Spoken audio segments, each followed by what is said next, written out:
Let us pray.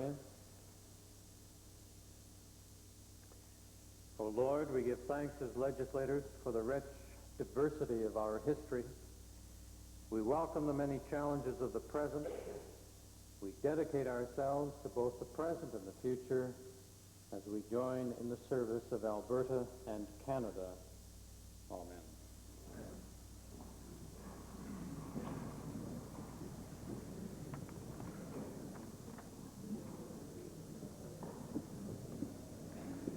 Introduction of visitors. Minister of Agriculture. Mr. Speaker, it's my pleasure today to introduce to you and through you to the members of the Assembly a trade delegation from Mexico which is visiting our province. I would ask them to stand as they're being introduced, and when I finish, I trust the House will give them the normal warm reception. The leader of the trade delegation is Senior Segismundo Ayon, Minister of Agriculture for the state of Durango. He is accompanied on his mission by his lovely wife, Julia, and members of his staff, Dr. Nicholas Alantan and Dr. Eldoro Espinoza. Accompanying the group from the state of Tabasco is two cattle producers, Senior Louis Abreu and Senior William Vizaga. And from the state of Jalisco, serving as interpreter and a part owner of an export company called Canadian Livestock International, Dr. Enrica Santana. Hosting the group in Alberta and seated in the members gallery is Drew Mundy, the president of ACABA, that's the Alberta Canada All Breeds Association. Doug Beanert, our trade director for Latin America with Alberta Agriculture. His assistant, Marcy Betruz. Gary Smith, another owner of Canadian Livestock International, and his lovely wife, Christine. And I would tell all my Edmonton colleagues to beware. This Gary Smith is such a smooth talker that half of the Mexicans believe the capital of Alberta is Wimborne.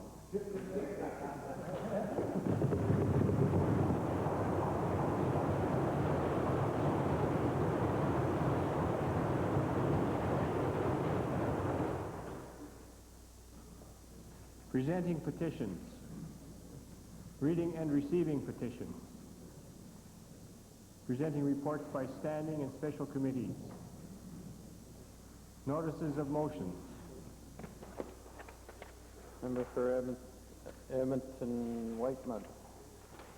Mr. Speaker, I rise under Standing Order 40 to give notice that at the conclusion of question period, I will seek unanimous consent of this Legislative Assembly to deal with the following motion.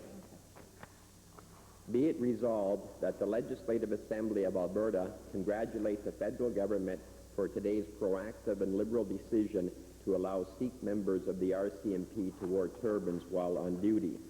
Mr. Speaker, I have 90 copies of the motion available.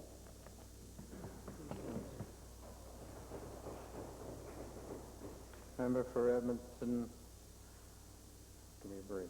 Meadowlark. Thank you, Mr. Speaker. Mr. Speaker, I rise to give you and the legislature notice under Beauchesne Section 495 to request and debate a ruling on the Minister of Public Works use and reference to a document 2 days ago in the question period and answering a question concerning the Old Man River Dam. I would like to have that document tabled.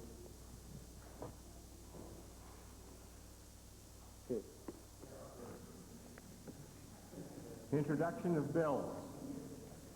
Member for Cards. Mr. Speaker, I request leave to introduce Bill 6, the Alberta Health Care Amendment Act 1990, which adds a reference to physical therapists as a consequence of the coming into force of the Physical Therapist Profession Act 1985. The Honourable Member for Cardston has moved first reading to Bill 6, Alberta Health Care Insurance Amendment Act 1990. Those members in favor of first reading, please say aye. Aye. Opposed, please say no. So ordered. Bill number 6, Alberta Health Care Insurance Amendment Act 1990, introduced by the Honourable Member, Mr. Adie. is now read a first time.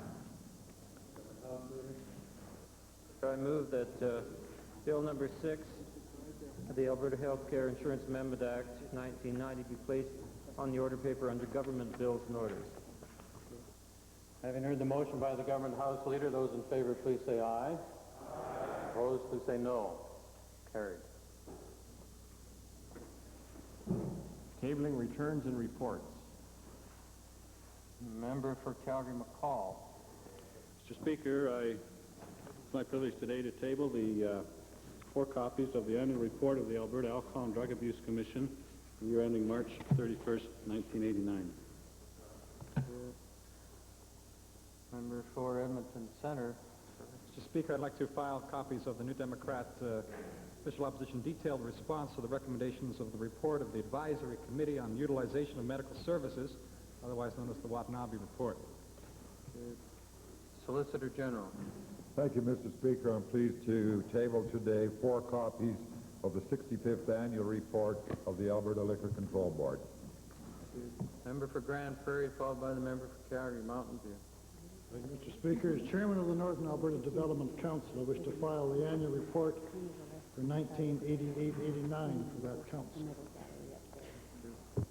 Calgary Mountain View. Thank you, Mr. Speaker. In response to your invitation yesterday, I'm pleased to be able to file 5 copies of a memo from the Assistant Deputy Minister of Municipal Affairs to the Deputy Minister of Municipal Affairs, which clearly detail, contrary to the Minister's assurances yesterday, that departments... Thank you. Order, please, honorable member. Filing, it's not a time for discussion and debate. The one question, is that correspondence dated? It would be interesting. Carry on with tablings, please. No, just tabled it, thank you.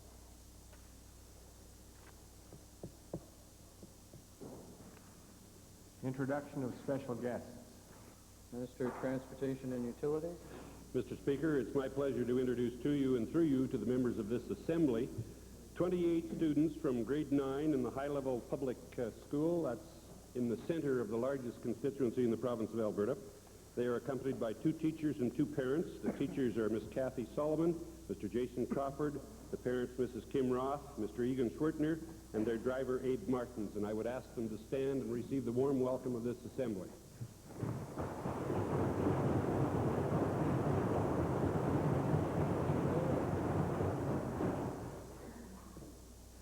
Member for Edmonton Belmont. Thank you, Mr. Speaker. It's a pleasure today to introduce 2 representatives of a group of workers who have been walking outside the Legislative Assembly for a past number of weeks.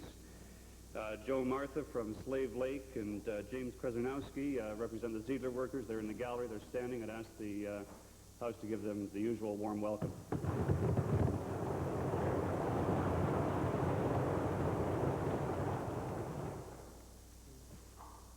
Member for Edmonton Kingsway. Thank you, Mr. Speaker. It's my pleasure today to introduce 2 groups of students from the Alberta Vocational Center, and so I'll ask them to, both groups to rise at the same time. The one group of 13 is accompanied by their teacher, Shell Montgomery, and the other is accompanied by their teacher, Jane Nichols. Could they all stand, please, and receive the warm welcome of the Assembly?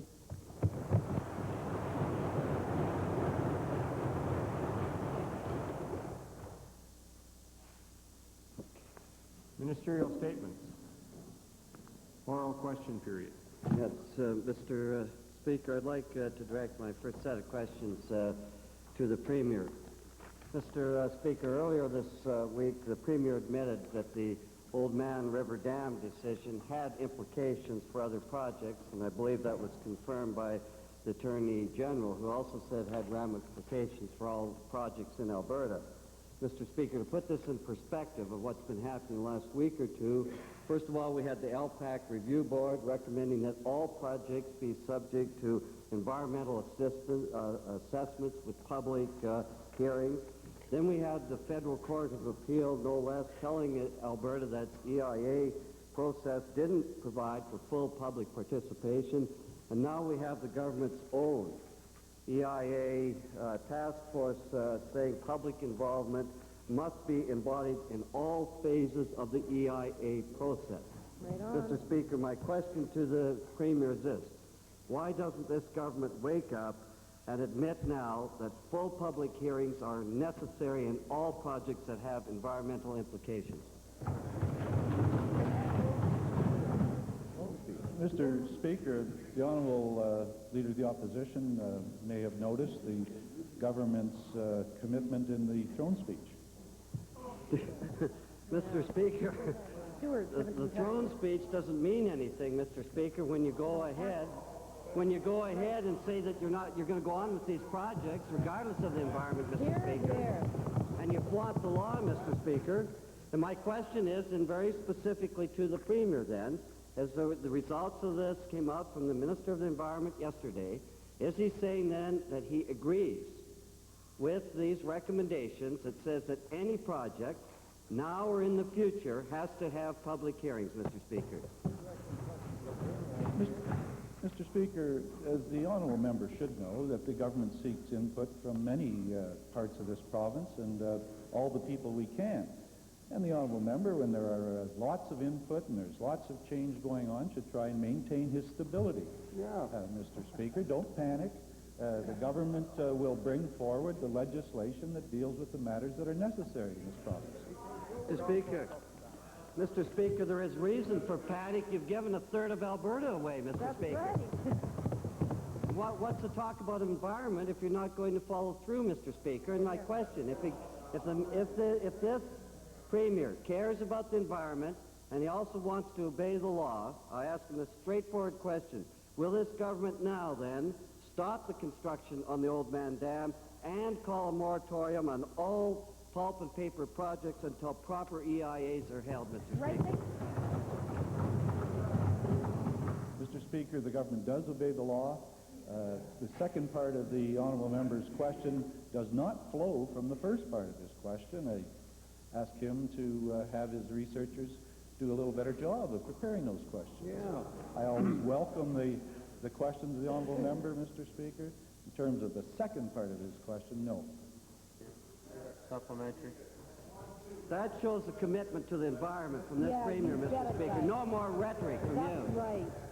Mr. Speaker, let's move over to another minister, the Minister of Multiculturalism, Mr. Speaker. And first of all, I'd like to take this opportunity to offer my caucus's congratulations to the federal government for finally announcing that Orthodox Sikhs will be able to serve in the ranks of the RCMP. It was slow in coming, Mr. Speaker, but we want to give credit where credit's due.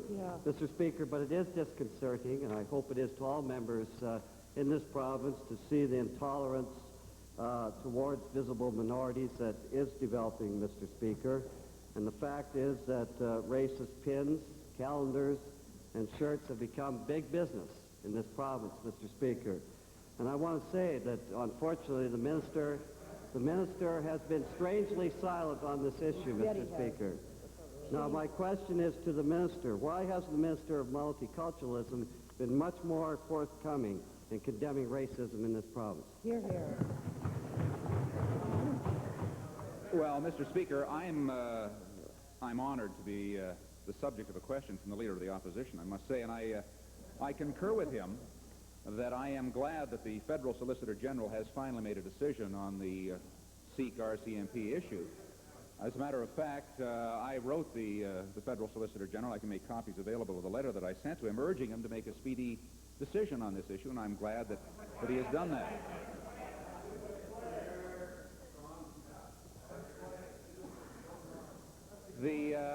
It's certainly my feeling that the delay in making a decision has contributed to the somewhat tense atmosphere in the province of Alberta, and it is my commitment, is certainly the commitment of the government of Alberta, to continue to advocate for the principles of multiculturalism and to continue to work with all Albertans to ensure that the benefits of multiculturalism are well known, and we have been doing that all along and will continue to do so.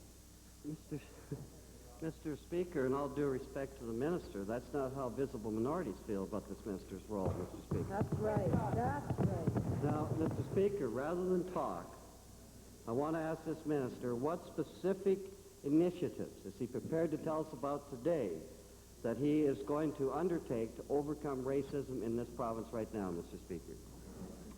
Well, Mr. Speaker, we, as you're aware, and as members are all aware, we do have a multicultural commission that's been in place for a couple of years that has produced a report that is forming the basis for government action in the area of multiculturalism. My colleagues and I are working through the recommendations, the directions provided in that report. We will be bringing forth in due time appropriate legislation, policies, and directions that will be aiming at expanding the understanding in the province of Alberta. I'm sure the leader of the opposition is right now developing his own policies that may include things like thought police, ethno-cops, and things like that to force people to like each other. But we all know that that is impossible, and what we will be doing will be encouraging people to live in harmony and understanding, and in the due course of time, the members of the opposition will find that those efforts will bear fruit. Mr. Speaker, that was rather tasteless comment because there's people under pressure in this government, Mr. Speaker. And I want to ask this minister then, the Multicultural Commission was lacking in concrete answers. I want to give him the opportunity today, after the federal government has announced their measure, again, tell us what he's going to do. One thing that he's going to do other than give us rhetoric about improving the level of tolerance in this province. Well, Mr. Speaker, we have as a department, as a government, as a multicultural commission, and as private individuals, have embarked on a series of efforts aimed at doing exactly what the honorable leader of the opposition advocates and suggests, which is helping to eliminate racism. Now, how that happens over a period of time is the result of careful work, of expanding understanding. It cannot be legislated. You cannot legislate an end to racism, although I know that were the opposition in a place of government, they would be advocating that kind of activity. But you'll understand that people, many people who immigrated to this country came to get here to get away from exactly that kind of approach, which is a legislated end to racism.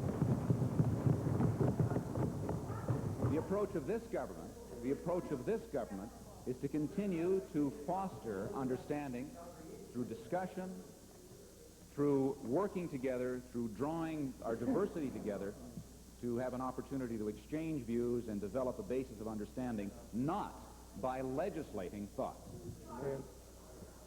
Member for Edmonton Glengarry. Mr. Speaker, Lawrence. Speaker, the report of the Environmental Impact Task Force, Assessment Task Force, can only be regarded as an indictment or a de facto indictment of the government's environmental impact assessment process. Projects such as Diashawa, Weldwood, and AEC have been allowed to proceed without the kind of EIA that the task force contemplates or recommends. The Clean Air Act and the Clean Water Act give the Minister of Environment very sweeping powers to deal with issues like this. My question to the Minister of Environment is this: will the Minister, under those sweeping powers, agree to delay Diashawa, Weldwood, and AEC until such a time as the EIA assessments, as contemplated and recommended by this task force, have been completed for each of these projects? Will he agree to delay? Mr. Speaker, with respect to Diashawa, I believe that issue is now before the courts relative to two separate circumstances, and I think that it would be sub judice. With respect to the other matters, Mr. Speaker, those proponents played by the rules that were in place at the time. They played according to the rules that were deemed to be acceptable by the federal government at the time. With respect to the Alberta Pacific Pulp Mill project, we announced that that project on an experimental basis would be subjected to public review. It indeed was subjected to public review, the most comprehensive, complete public review of any pulp mill project ever in the history of this country. And if the honorable leader of the Liberal Party is really concerned, as I've told his colleague, the honorable member from Meadowlark, perhaps they should go back and do environmental impact assessments on the 176 rotten, stinking, belching, polluting pulp mills that are administered by their Liberal buddies in Ontario and in Quebec and in New Brunswick. Mr. Speaker, I think it should be noted that all of those projects were built by Conservatives and not Liberals. They've got to clean up the mess. Mr. Speaker, would the minister then explain why he would not establish an open public review process? He did in June of 1989 for ALPEC. Why 2 months later would he allow AEC to commence without the same kind of process that he put into place for ALPEC? Mr. Speaker, as I explained before, the rules relative to the Alberta Energy Company project at Slave Lake were well established in advance of the rules that were established for the Alberta Pacific project. What I'm trying to say, Mr. Speaker, is that this is an evolving situation, and what we are trying to do now, and what I know we will complete successfully, is to create a level playing field for all future projects. And I think that we are introducing probably the best possible programs to achieve the laying of that level playing field. Mr. Speaker, there's no reason why an EIA can't be done during construction or even after construction. Nothing limits the timing of an EIA.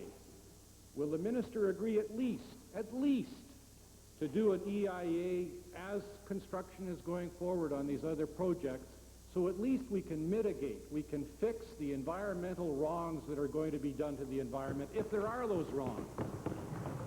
Well, Mr. Speaker, I find it very interesting, the comment of the honorable leader of the Liberal Party relative to environmental wrongs. Because, in fact, Mr. Speaker, we have placed on pulp mill development in this province the highest achievable environmental standards in the world. The highest achievable environmental standards in the world.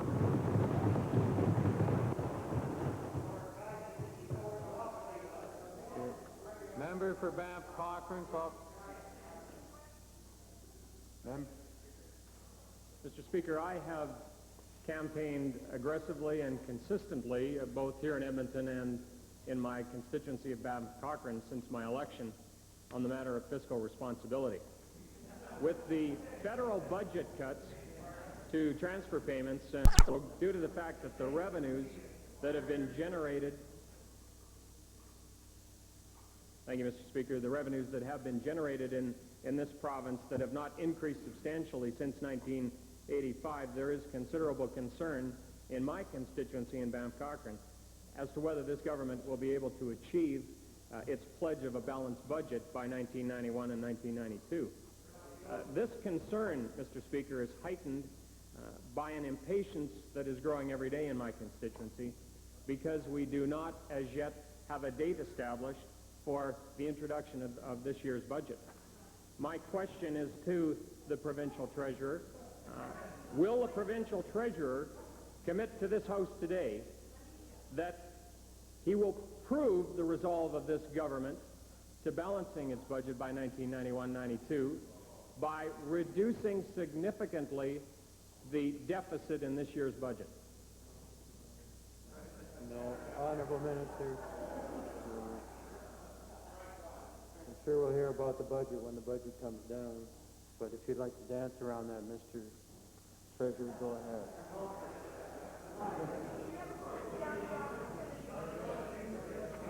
Well, Mr. Speaker, I know that all Albertans are very anxious to learn of the fiscal plan of the government to confirm once again that this government is on course to its balanced budget. Right. And we want to focus that debate, Mr. Speaker, and therefore, as soon as possible, We want to be sure that Albertans understand that we are, in fact, on course. And I appreciate the member from Banff Cochrane raising the question in the context that he did. And I can advise the Assembly, Mr. Speaker, that 1 week from today at 8 p.m. on March 22nd, we will confirm once again our fiscal stewardship, and the people of Alberta will be pleased with the results, Mr. Speaker.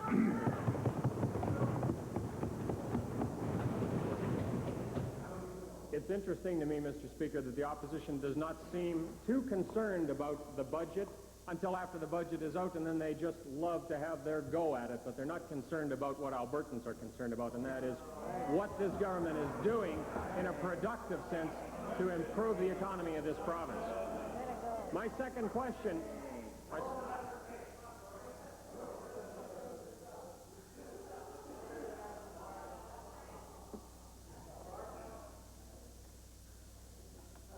Well, last report, we've only got about another 19 people that want to get into question period, so let's get on with question period. Banff Cochrane, please. Thank you, Mr. Speaker. Order, Westlock Sturgeon. Mr. Speaker, my supplemental question to the provincial treasurer is this.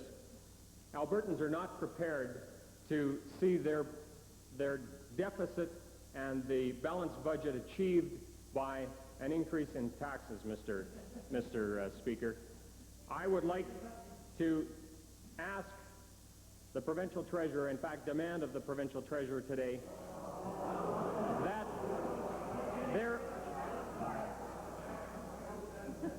I would like to demand a commitment by the provincial treasurer that this government will act as a good steward and will balance its budget by reduction of expenditures and not increase in taxes. Mr. Speaker, Speaker, I notice all Albertans will be very interested in learning our plan with respect to expenditures. It is unfortunate that the opposition won't allow my colleague, the member from Banff Cochrane, to raise this very important issue. Albertans know where the opposition parties stand. They would blow the money out of their ears, as I said before, Mr. Speaker. No concern at all with respect to deficit. And they would even erode the Heritage Savings Trust Fund, Mr. Speaker. And surely the member from Banff Cochrane has the right to raise legitimate questions in this House. I can assure you, Mr. Speaker, that we have heard the message from Albertans. We, the government, the Conservative Party of Alberta, will control expenditures, and that'll be confirmed in this budget on March 22nd at 8 p.m.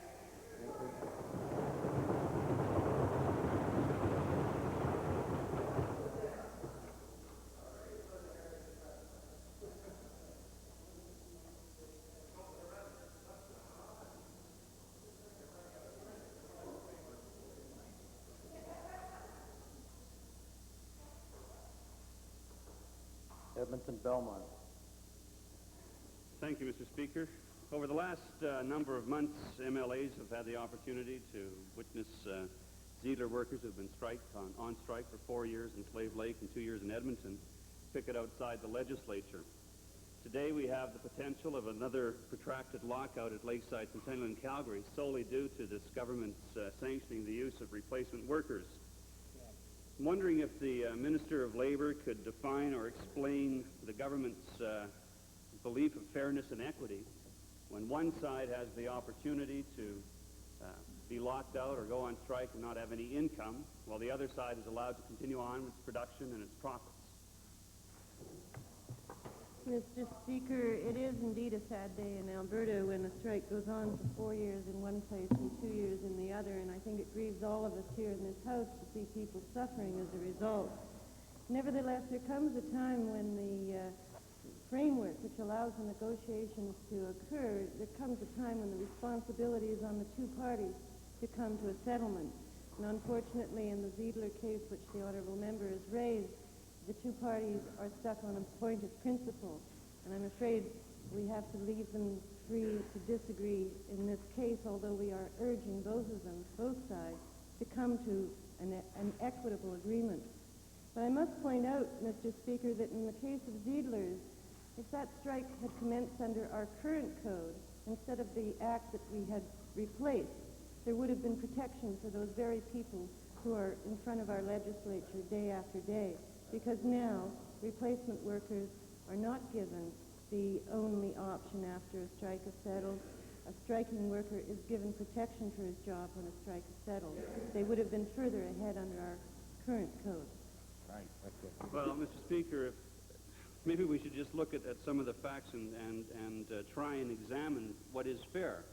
We can look at Quebec, which the minister alluded to the other day, and the minister should be aware that in the 5-year period ending in 1983, that there has not been a strike in Quebec that has lasted nearly as long as what the Ziegler strike has lasted in Alberta.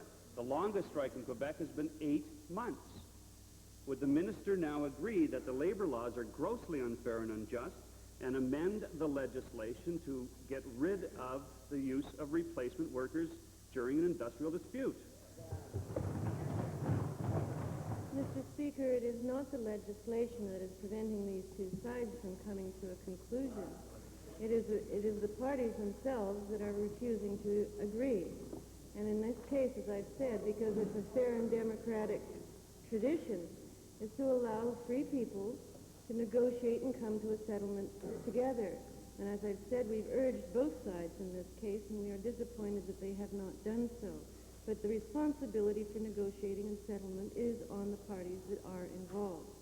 Now, in view of all of that, I would suggest once again that it isn't the legislation that is causing this lengthy and protracted and very disappointing situation. Indeed, I might add that of the over 1,300 collective agreements that we have here in Alberta, 98% of them do come to settlement without any strike and no lockout.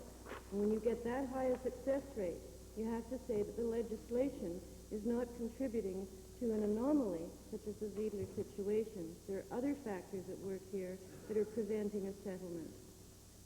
Edmonton Whitemud, followed by Calgary Glenmore, Edmonton Jasper Place. Thank you, Mr. Speaker. Mr. Speaker, with the increasing lack of understanding and respect for other cultures and religious beliefs, as demonstrated by the issue relating to the Sikh and the Sikhs wearing turbans in the RCMP while on duty, there is more and more of a responsibility on all of us to express our support and to defend the rights of the minority groups, including those that are the visible minorities. Mr. Speaker, this government up to now has not made any positive statements on this issue. Mr. Speaker, the minister responsible for multiculturalism made reference and waved a letter indicating that he had sent a letter to his federal counterpart or counterparts. My question to the Minister of Culture and Multiculturalism, is the minister prepared to indicate to us as to whether he was in fact supporting the Sikh community, and is he prepared to table that letter in this House? Well, Mr. Speaker, I'm more than glad to table the letter in the House. I have copies here, and I'll be more than glad to make them available to you. With respect to the issue and the government's position on turbans in the RCMP, this clearly is a matter of responsibility for the federal Solicitor General, who is responsible for the federal RCMP. The government of Alberta has not taken a position on this because this is not an issue for the government of Alberta. Any of a number of issues, there has not been a government of Alberta position on the unification of Germany. There has not been a government of Alberta position on a homeland for Palestinians, because these are issues which fall outside of the purview. The responsibility of the government of Alberta is to continue to foster an atmosphere of understanding and acceptance for all members of society, and that has been our goal. That is continues to be our aim, and that is why we have policies and programs in place now that address specifically that. Mr. Speaker, my second question, my supplementary question, is to the Premier.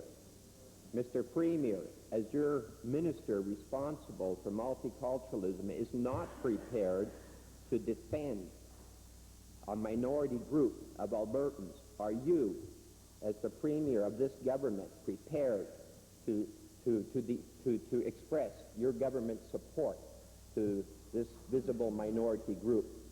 A yes or no? Mr.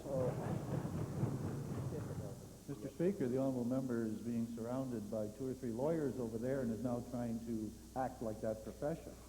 I might say to him, Mr. Speaker, the Honourable Minister of Culture and Multiculturalism has answered his question already. Member for Calgary-Glenmore. Mr. Speaker, recently I have met with a group of my constituents who live in the community of Haysboro and Calgary-Glenmore. These citizens have expressed a concern regarding a change of status in social housing provided by the Alberta Mortgage and Housing Corporation. In the residential community of Haysboro, there have been excessive renovations made to a single-family home to accommodate special needs adults. The residents of Haysboro are extremely disturbed that the AMHC does not require a city development permit for these changes.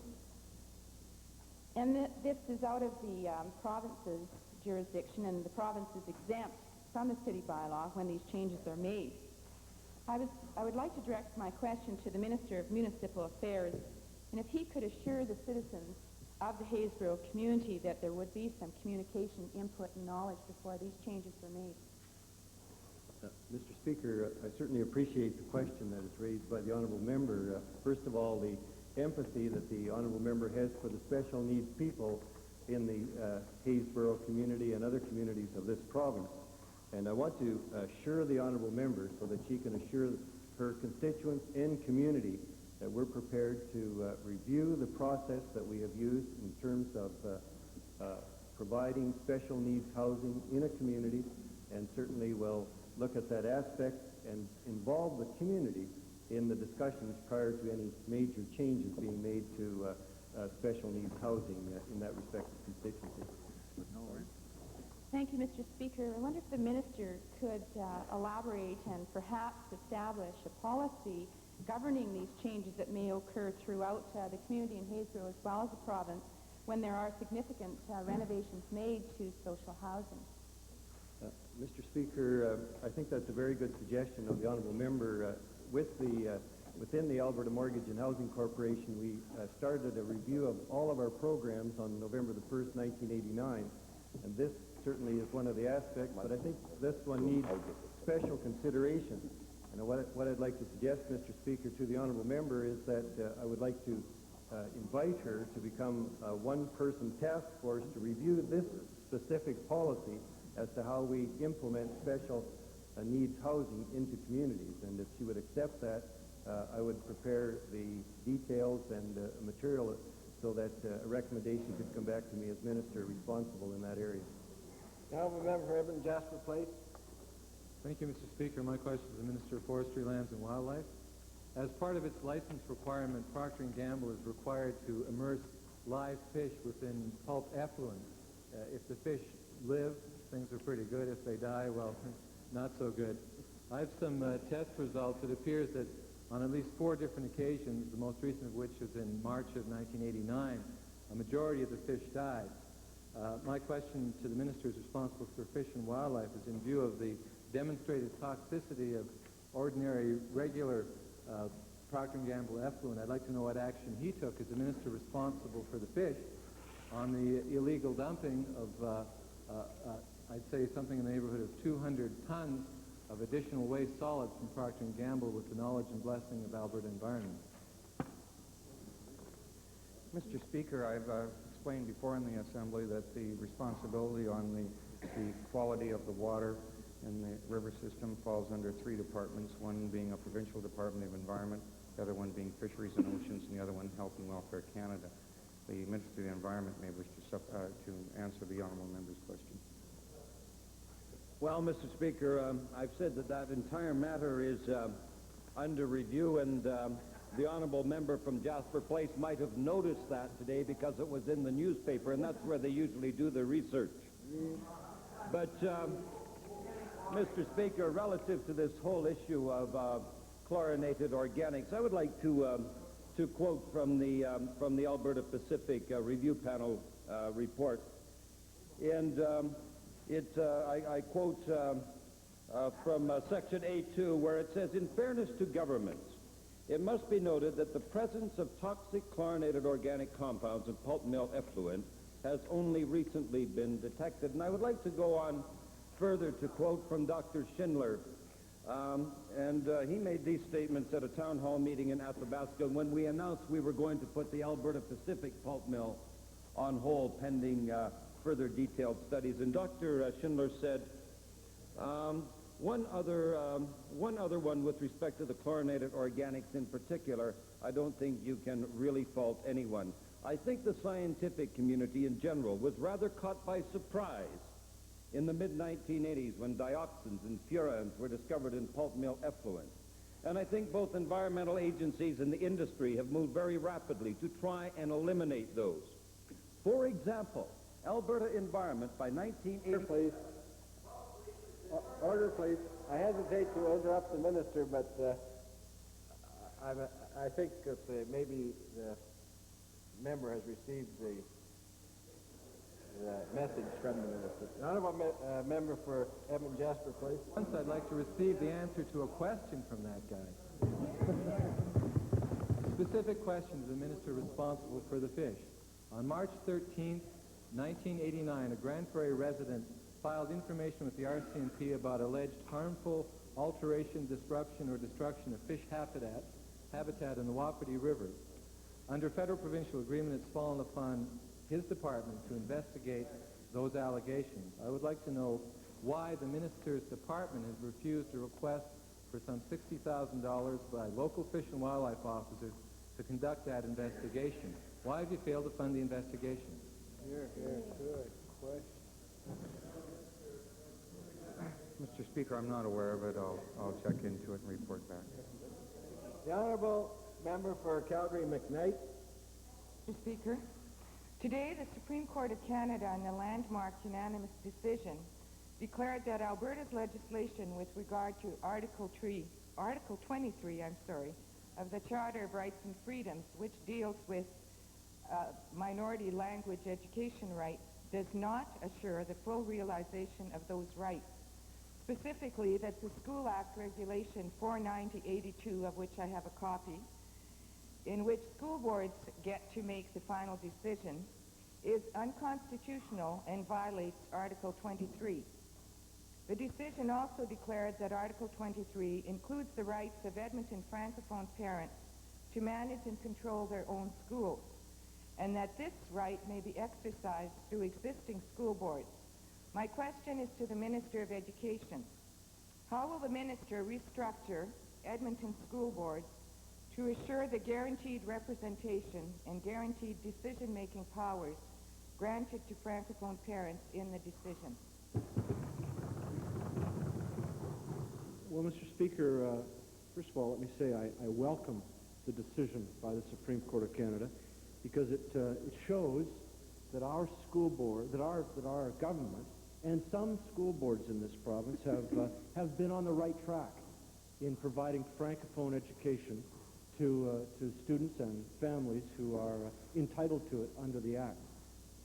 What the judgment has done is to help us to clarify various parts of the School Act and various parts of Section 23.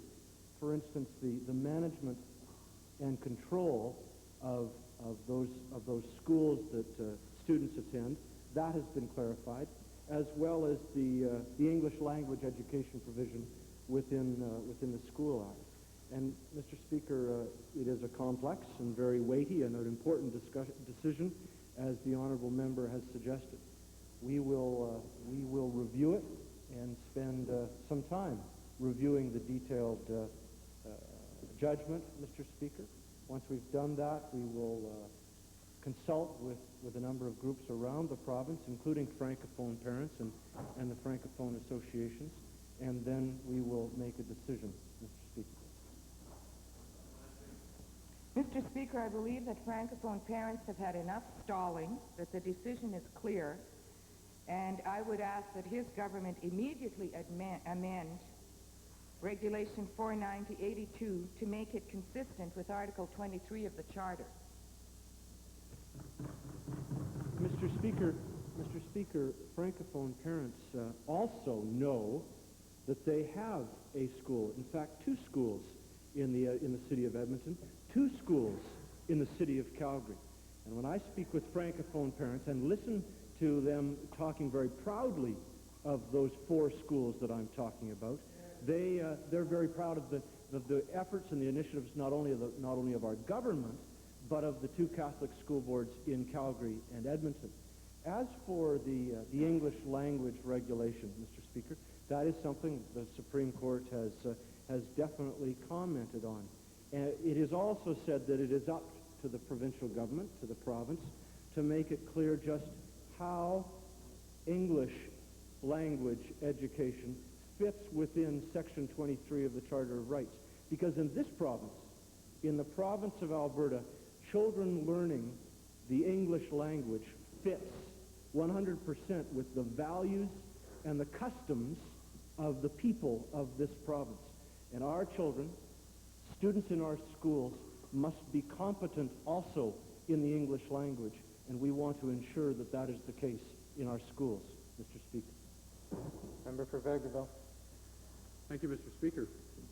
When the Deputy Prime Minister, the Premier's friend, the Deputy Prime Minister, isn't busy trying to shove the GST down Canadians' throats, he works as a part-time Minister of Agriculture, who unfortunately has been able to work hand-in-hand with the Getty Conservatives to undermine, destabilize, deregulate, and cut spending for a number of important farm programs like crop insurance, the Canadian Wheat Board, and cash advances, to name a few. The list is longer, but I won't go on, Mr. Speaker.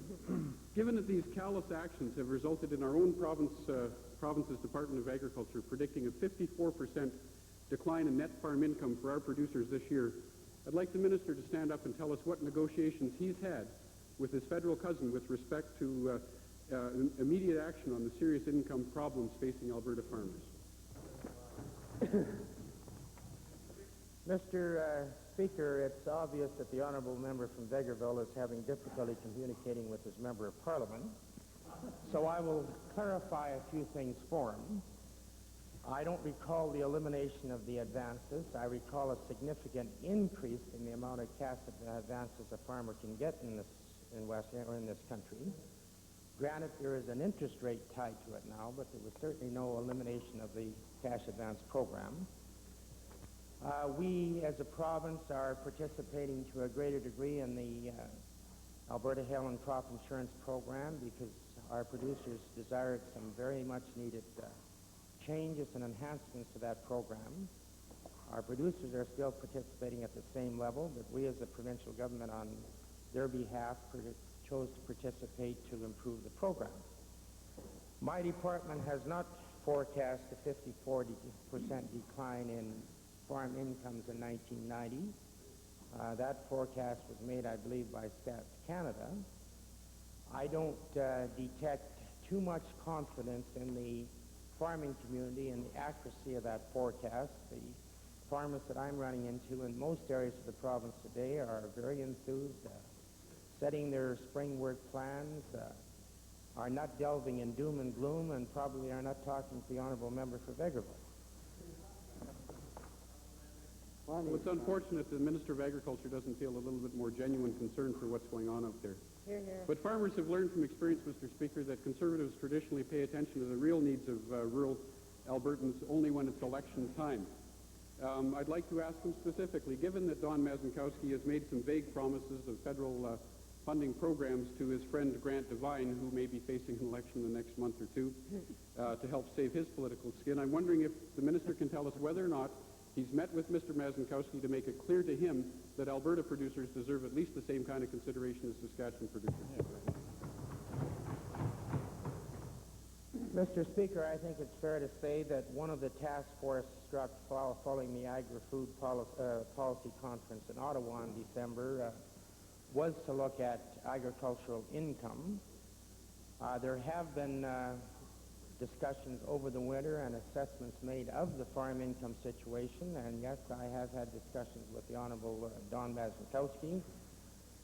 I think there are certain things occurring out there that may have to be addressed and will be discussed at the Ministers' meeting in Victoria in March, and I'm thinking of things such as the high interest rate policy, which is created in Ottawa and is certainly not helping our farm producers.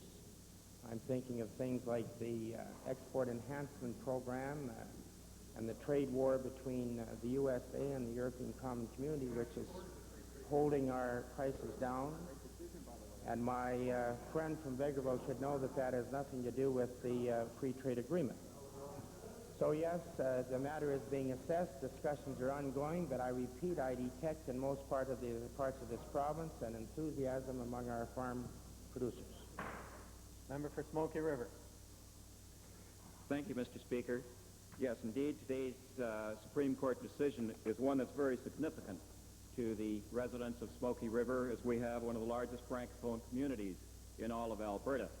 My question is to the Minister of Education, and I wonder if the Minister could give us some indication whether today's decision will increase the number of Francophone school boards, or will it necessitate Francophone school boards within the province of Alberta? No, Mr. Speaker, the decision does not require the establishment of Francophone school boards in any part of the province today.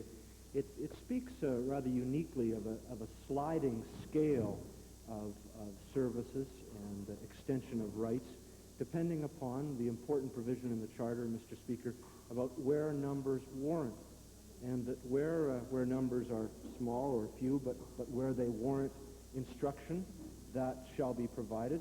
And as they move along the sliding scale towards the establishment of a school, and then possibly where significant numbers warrant the creation of an independent school board.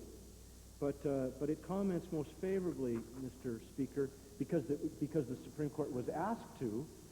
It comments about what is going on in Edmonton today, and it suggests that there are sufficient number of Section 23 students in Edmonton to justify the creation of an independent school, such as the one that exists in the province, in this city today.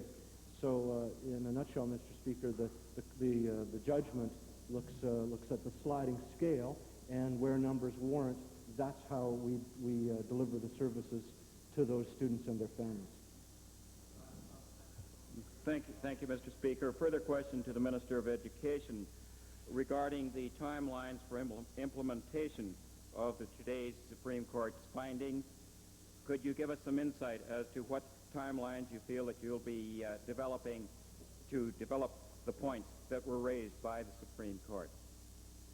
Well, Mr. Speaker, as I said in an answer to an earlier question, it is a significant decision for the province of Alberta, indeed for all 10 provinces in the country, and we want to review the decision and the judgment very carefully. We want to consult with a number of people and hear their comments and suggestions on it, and then we will make a decision. But, Mr. Speaker, I've always said on matters like this that I'm more interested in doing it right than doing it fast. Member for West Yellowhead, and if there's time, Edmonton Gold Bar. Mr. Speaker, the Sisters of Service have owned and operated St. John's Hospital in Edson for 67 years and requested in June 1989 that the ownership of the hospital be transferred to the Alberta Catholic Hospitals Foundation. On February the 20th of this year, the member for Whitecourt announced at a PC Association dinner in Edson that the hospital was being transferred to the Hospital Nursing Home District 86, much to the surprise of many local residents. As many people in this community feel that there was a lack of consultation in this process, will the minister inform us who represented her department, who was consulted, and on what dates?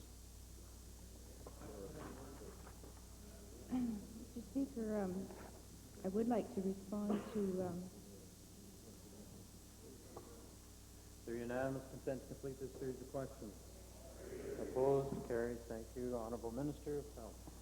To the question in a general nature, but as far as the details of dates, etc., I don't have that at my fingertips and would ask the honorable member to put the issue on the order paper.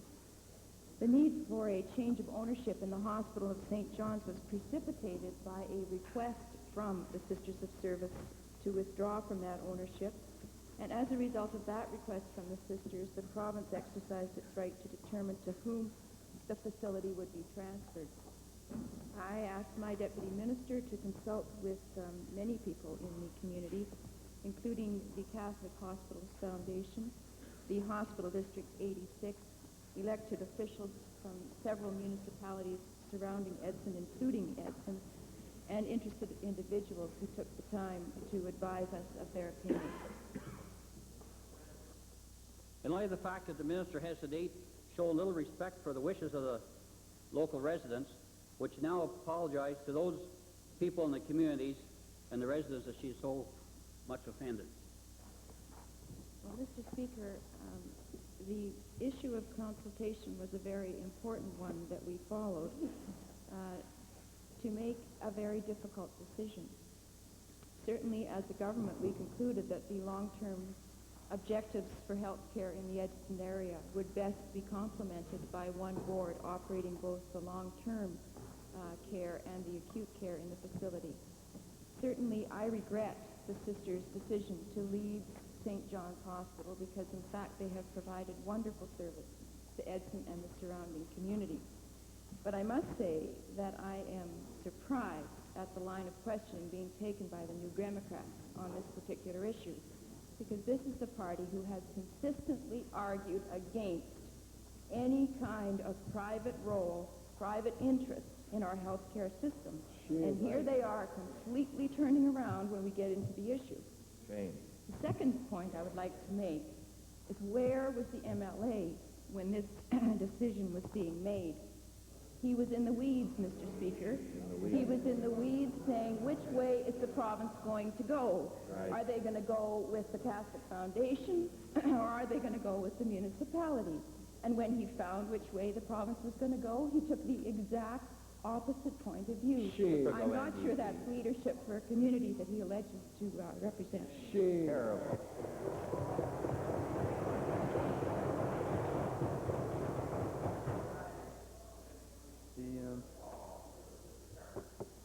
The Chair has just received notice from the Minister of Forestry, Lands and Wildlife to give supplementary information from a previous question period. Is there unanimous consent to allow that to occur as well? Thank you. Honourable Minister. Mr. Speaker, in response to the member for Edmonton Jasper Place, the only area that I'm aware of that my department says they were, the RCMP received a water sample, and Fish and Wildlife cooperated with the RCMP in an investigation, and there was insufficient evidence to proceed with any charges, and there's no information of any offer of funding to anyone on this matter. So if that's the area that the honourable member was raising, that is the answer. The information was filed with the RCMP in March of 1989 and referred from federal fisheries back to the Minister's Department under the Federal Provincial Agreement. It has to do with contamination of fish and destruction of fish habitat by Procter & Gamble, and that's what I'd like the Minister to look into. Mr. Speaker, that's just what I answered, that there was, they cooperated fully with the RCMP, and there was insufficient evidence to proceed with any charges, and nothing further is done. There is no information of any offer of funding to anyone on this matter.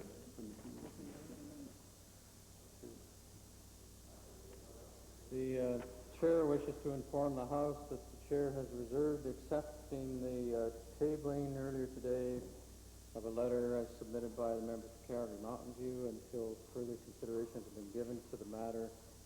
The difficulty seems to arise from the problem that not only is the letter undated, but it is unsigned. The Chair will report back to the House tomorrow. The Chair recognizes, order please, order. The Chair recognizes the member for Edmonton Meadowlark on what was a point of order raised earlier.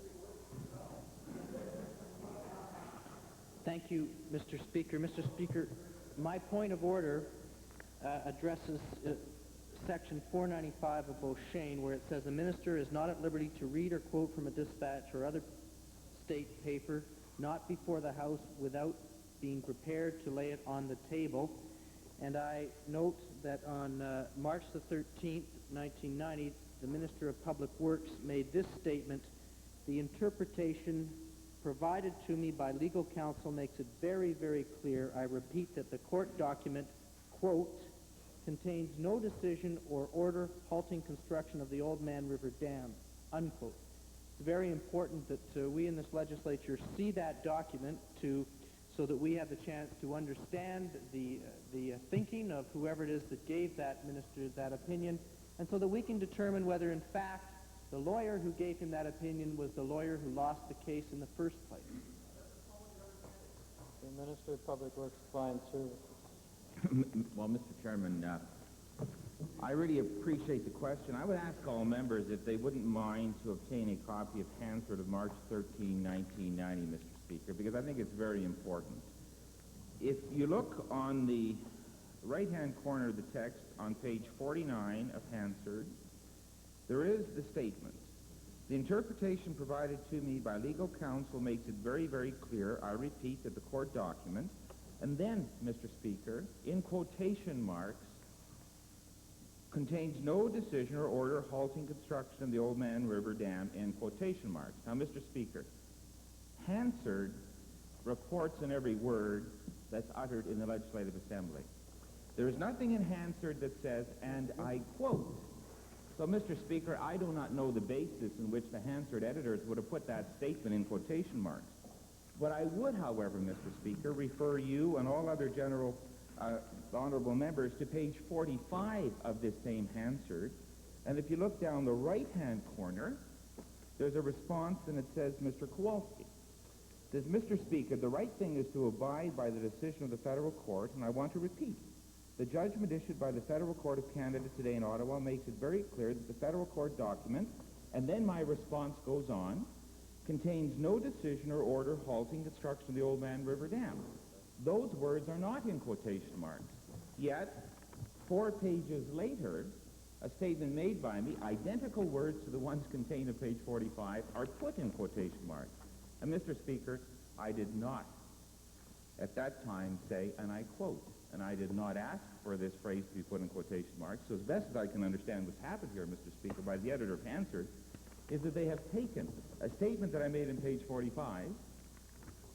I made the same statement on page 49, but in page 49 they have quoted from what I said on page 45.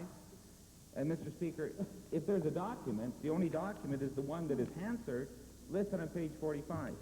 Now, further to that, Mr. Speaker, just above on page 49 in the question put forward by the member from Edmonton Meadowlark, the member from Meadowlark quotes from the document that I presume he's looking for. Mr. Speaker, if he can quote directly from that document, the honourable member already has the document. I cannot believe, Mr. Speaker, that there's a matter of order here at all. No, this is not a back and forth discussion, honourable member. Perhaps the chair should remind members of the House when it comes to points of order, the point is made by the member, and if there's a response from each of the other parties in the House, so be it. And that's generally it. The whole thing is somewhat academic, honourable members. If you turn to Beauchesne, citation 446, section 2, subsection A, in terms of, we have the reference here about legal opinions not meeting, or advice provided for the use of the government should be exempt from production. However, in spite of all this, and with regard to the references to Hansard and the placing of quotation marks or the deletion of quotation marks, the chair will have to take that into consideration and report back to the House tomorrow, having had discussion with the editors of Hansard.